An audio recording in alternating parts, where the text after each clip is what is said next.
55 AD creations दादी का खजाना आज से आपके लिए लाया है होली के उपलक्ष्य में नए नए पकवान बनाने की वीडियोस। देखें, लाइक करें, शेयर करें और घर पर स्वादिष्ट पकवान बनाएं।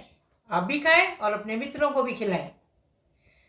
आज मैं आपके सामने सबसे पहले स्वादिष्ट चिवड़ा, जो कि मध्य प्रदेश की स्पेशल पहचान है, की विधि आपको बताने जा रही हूँ। चिवड़ा बनाने के लिए सबसे पहले हम लेंगे poha, 1 bowl poha, flattened rice, half bowl मूंगफली का दाना, half bowl makhana, 1 table spoon काजू, 1 टेबल स्पून किशमिश,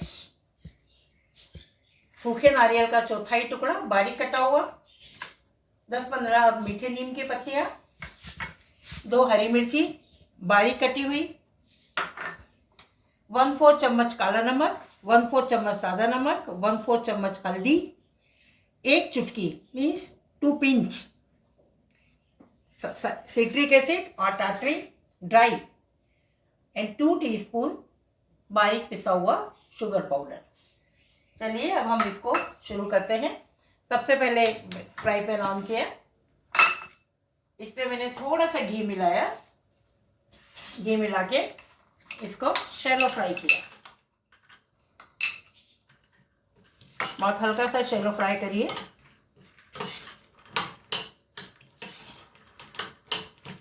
शैलो फ्राई इसलिए ताकि ज़्यादा ऑयल और घी की क्वांटिटी हमारे बॉडी में ना जाए। साथ ही साथ दूसरी कढ़ाई को भी ऑन कर दीजिए। इसमें ½ kg ऑयल डालिएगा और इसको गर्म होने के लिए छोड़ दीजिएगा। देखिए कुछ देर में मखाना हल्का सा गुलाबी हो जाएगा। गुलाबी होते से ही मखाना आप इसको बॉल में वापस निकाल दें। वापस निकाल के पुनः आप इसी बॉल में मूंगफली का दाना भी डाल दें। मूंगफली का दाना जब तक हल्का सिकेगा आंच धीमी कर दें। पोहे को आप हल्का सा छान लें,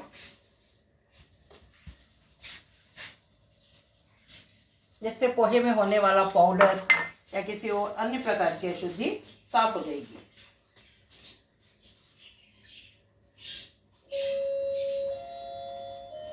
एक झर को वापस झाड़ लें।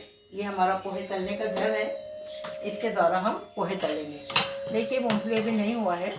मूंगफली में जब तक चटकने की आवाज़ नहीं आए तब तक मूंगफली नहीं सिकता है। तो मूंगफली में चटकने की आवाज़ आने तक इसको आप धीमी आंच पर फ्राई करते रहें।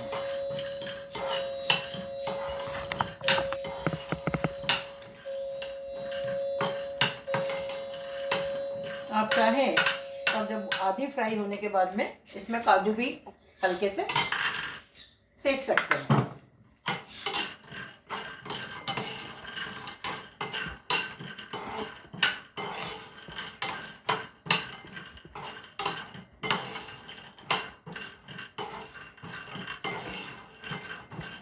और जो लोग ज़्यादा तेल का खाना चाहते हैं वो लोग इसको डीप फ्राई भी कर सकते हैं। आप मखाना भी डीप फ्राई कर सकते हैं, मूंगफली भी डीप फ्राई कर सकते हैं और काजू भी डीप फ्राई कर सकते हैं।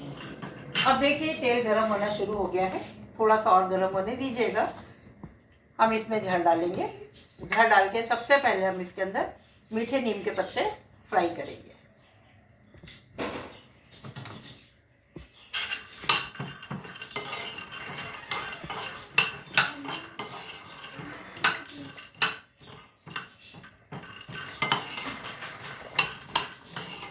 ये देखिए मूंगफली का दाना फ्राई हो गया है, काजू भी हल्का हल्का फ्राई होता जा रहा है। मुझे इसको धीमी आंच की आवश्यकता है, इसको तेज आंच की आवश्यकता है। मैं इन दोनों को इंटरचेंज कर दूंगी। जैसे ही मीठा नीम इसमें थोड़ा सा चटकने लगेगा, मैं इसके अंदर हरी मिर्च भी डाल दूंगी। हरी मिर्ची और मीठा नीम इस तेल में दोनों एक साथ आसानी से सीखेंगे। घर में सेकने से फ़ायदा ये है कि आपका तेल गंदा नहीं होता, तेल के अंदर कोई गंदगी नहीं आती। देखिए मूंगफली भी चटकना शुरू नहीं हुई है। जब तक मूंगफली नहीं चटकेगी हम मूंगफली को सेकते रहेंगे, अन्यथा मूंगफली जो है वो कच्ची हो जाएगी। जब तक ये हो रहा है तब तक मैं एक पॉट के अंदर न्यूज़पेपर को अच्छी तरीके से लगा लूँगी। न्यूज़पेपर लगाने के पीछे कारण ये है कि न्यूज़पेपर तेल को बहुत अच्छे से एब्जॉर्ब करता है। आपका टिश्यू पेपर उतने अच्छे से एब्जॉर्ब नहीं कर पाएगा। इसमें बहुत अच्छे से न्यूज़पेपर को लगा के मैं इसको यहाँ पर गैस के पास ही रख लूँगी। ये देखिए मेरा मीठा नीम और हरी मिर्ची सीखना शुरू हो गया।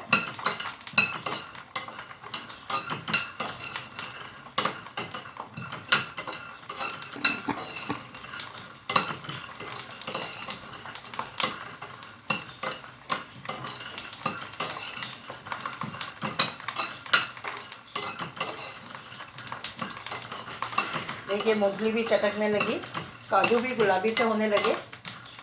देखिएगा इस तरीके से मूंगफली भी चटक गई और काजू भी गुलाबी से हो गए। जैसे ही ये गुलाबी हो जाएंगे आप इस गैस को बंद कर देंगे। इधर ये हरी मिर्ची और मीठा नीम दोनों भी सीख गए। इस काजू और मूंगफली को हम इसमें डाल देंगे, पॉट को हटा दीजिएगा। ये देखिए हरी मिर्ची और मीठा नीम ये भी अच्छे से सीख गया।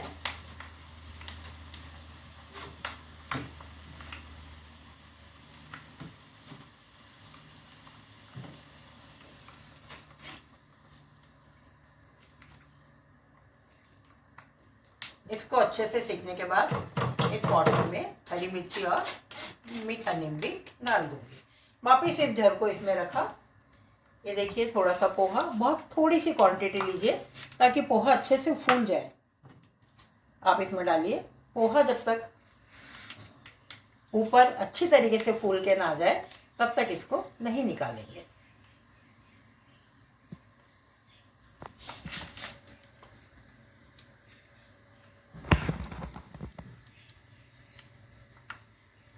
देखिए पोहा अच्छे से फूल गया। इसको आप अच्छे से तेल को झाड़िएगा।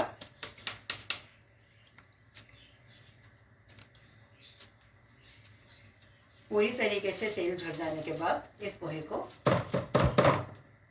इस बर्तन में ट्रांसफ़र करें। झर को वापस इसमें रखें, वापस पोहा इसमें डालें। देखिए आपका पोहा वापस फूल के ऊपर आ जाएगा। जैसे ही पोहा फूल के ऊपर आएगा आप पोहे को निकाल लेंगे।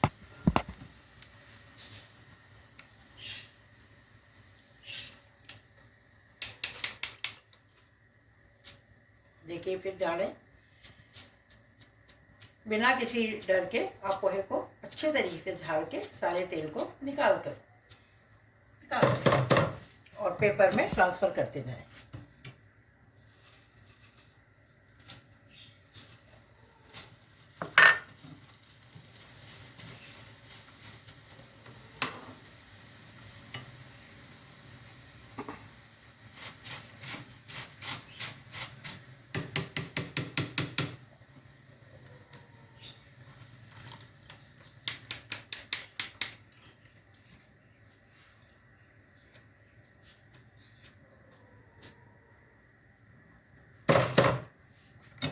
ऐसे करते करते हम सारे पोहे को तल लेंगे।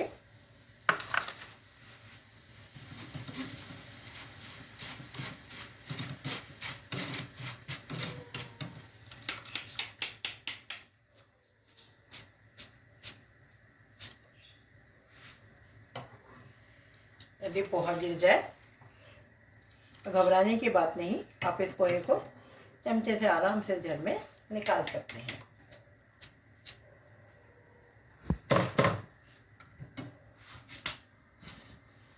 देखिए मैंने सारा पोहा तल लिया है। अब गैस को बंद कर दीजिएगा। एक दो पोहे के दाने जो नीचे गिरे हैं कढ़ाई के अंदर, उनको निकाल लीजिएगा, झर में डाल लीजिए। आपका तेल साफ है। इसको अच्छे से झाड़ दें।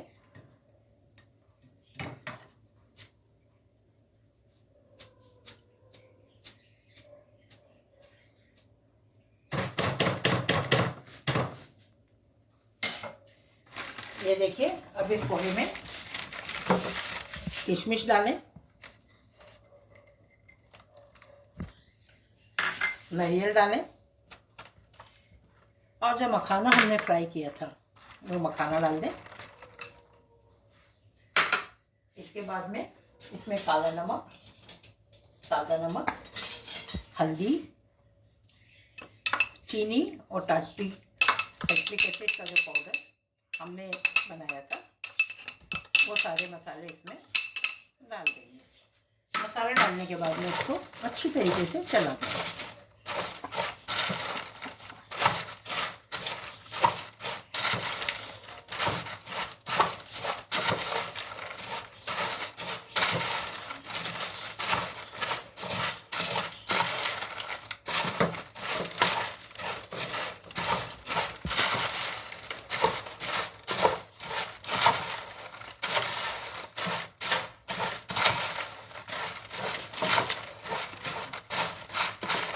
चलाने के बाद चारों तरफ से पेपर को इकट्ठा करके वो एक बार और दबाते हैं।